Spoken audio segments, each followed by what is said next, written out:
Thank you. Growing outrage over liberal soft on crime policies after a scary attack on a Republican candidate. New York, and there's only one option. What is he doing? What's he doing? Why did they let him get up there? The man who tried to stab gubernatorial candidate Congressman Lee Zeldin is back on the streets just hours after his arrest. The assault happening while Zeldin was giving a speech about weak bail reform laws in New York. The DA's office charging the suspect with a felony for attempted assault, but no bail. And get this, Zeldin predicted his attacker would get off easy, tweeting, the attacker will likely be instantly released under New York's laws.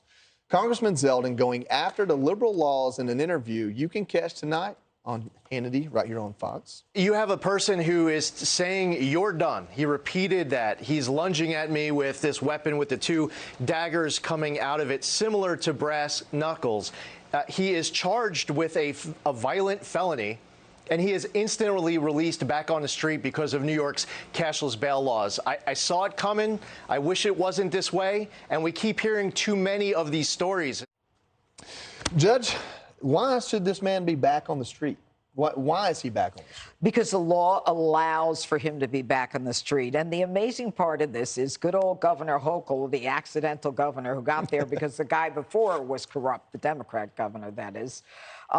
She says that, you know, her heart goes out to Zeldin or whatever she said. Again, I'm really tired of complaining about her. She talks the talk. She doesn't walk the walk. If she had any concern about crime victims, like Lee Zeldin could have been, it was an attempted assault in the second degree. You got brass knuckles with two edges on the brass knuckles. It could have killed him. It didn't kill him. They grabbed him ahead of time. But he should have been incarcerated, and there should have been a 730, as we call it in New York, to see if he's a danger to himself or others. That wasn't happening. And in the end, this guy is back out on the streets. He probably got his brass knuckles back, too. And he's free to do it again. And Hochul gets out there and says, you know, we feel bad about this. You're full of it, Hochul.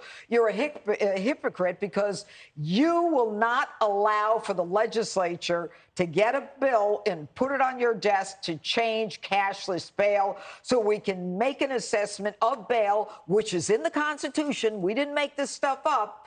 So that we can incarcerate those people who deserve to be incarcerated until we know who they are. Greg, speaking of Governor Hochul, her team put on their website and posted Lee Zeldin's his rallies, the schedule, and they kind of poked fun and said, "Hey, make sure you go check this out." Coming on the heels of what happened with Kavanaugh and the Supreme Court, the things that Schumer said and only took back once there was an assassination attempt. I mean, is this just the next thing that's happening as far as how bad we are in our rhetoric with each other? You are so naive. First of all, she's a Democrat, so her rhetoric doesn't matter. Fair enough. And he's a Republican, so it doesn't matter that he got attacked. So I kept saying that I hope that these screwed up policies won't hit home, but will hit home if it hits people in power, if the crime comes to your house. I forgot to be specific. It actually has to be a Democrat because no one in the media cares about Republicans. This is a perfect encapsulation of liberal criminal reform. This is like, and I mean, you couldn't ask for a better, that's the speech he was making. And it happened, it's pretty amazing. Yeah. If Hochul had half a brain, which is twice what she's currently housing, she would fire Alvin Bragg to steer the story back to this, I'm solving catch and release criminality. But she's dumber than three Cuomos combined. She couldn't spell cat if you spotted her the C, the A, and the T. So we're going to see more of this. And we just saw something in California. You see that guy got let out 5 years into his 50-year murder sentence. And the first thing he did, he went to let the cops on a car chase high on drugs with a gun. Yeah. So this is everywhere, and how many more people have to die? Sounds cliche to say that, but it's because people are dying. People are dying. People are being released without bail that have committed violent crimes. Now, if we watch that video, Kennedy, the guy looks drunk. Yes. He doesn't look like he can physically kill a sober Lee Zeldin, but that's kind of beside the point, isn't it? Like the optics are not the crime. The crime is he brought a weapon on stage and said, "You're done," and physically assaulted Lee Zeldin. So if he were half as drunk and had better aim, would he Exactly, still have been exactly. released? It's because he didn't have good aim, and that's not reason enough. This is still a violent person.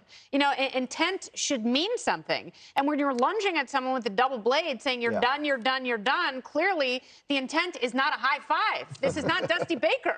You know, this is someone who, you know, the least of all needs help. And even the head of AMVETS, because this was a veterans charity event, he said, like, I'm going to help this guy because the government hasn't helped him. So, you know, it's like, to the judge's point, he should have at least been sent to a hospital for an evaluation so he could have gotten something. Well, and Jessica, I kind of want to throw this to you. We hear ad nauseum for good reason, because, you know, children being shot in schools, it's appalling and tragic, and we have to take action. Even as a pro-gun guy, I say that. What that action is where we dispute a lot of times. Right. But the guy I interviewed, Joe Tonelli, I believe, head of AMVETS, who tackled him, and he said that he had a conversation with him while wrestling him to the ground.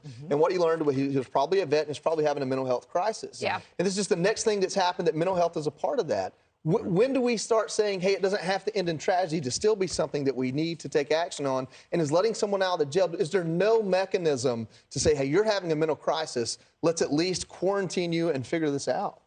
Well, I mean, people do talk a big talk as well, repeat myself about talk twice, about how important mental health is. And there has been in some cities, you know, funding moved away from the police to go to mental health resources and social workers, et cetera, because a lot of this is not actually necessarily about, you know, the criminality, but the root causes of why they are pulling this. It was a cat keychain that he was carrying that he probably just pulled out of his pocket. No, it's and definitely certainly a didn't show. weapon. I mean, I'm saying it is a deadly weapon. It was sold on a state weapon website. But you have to be you have to be clear. When you say keychain, you're diminishing the fact that it has sharp edges and can take out an eye. I don't need to. I think this is very serious. I was not intending to belittle the attack or the seriousness of it. Okay. Thank you. Why is it a keychain?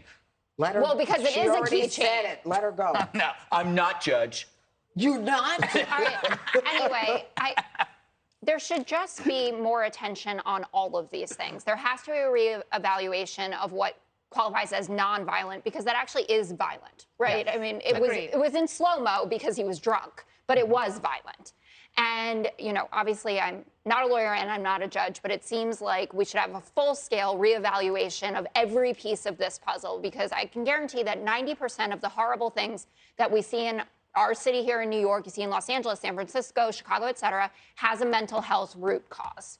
Well, mental health and drug, alcohol abuse. But that's part of it. I mean, people are self-medicating. And keychains. Don't forget the keychains, Jessica. Here's No, the but Jessica, you're absolutely right. And there should be a component in prisons. All right, we got to go. It's a violent crime. It's attempted murder, in my opinion. I said that, and even with just the kitty because a cat. gun wasn't involved, maybe now people will take mental health seriously if guns aren't involved and these things happen. All right, up next, just in time for the midterms, the liberal media all of a sudden saying they got things wrong while trying to suck up to Trump supporters. Hi, everyone. I'm Brian Kilmeade. I want you to do me a favor. I want you to click to subscribe to the Fox News YouTube page. This is the only way that I know for sure that you're not going to miss any great commentary, any great news bites, any great interviews coming your way on Fox. You can get it all here on YouTube. So subscribe right now.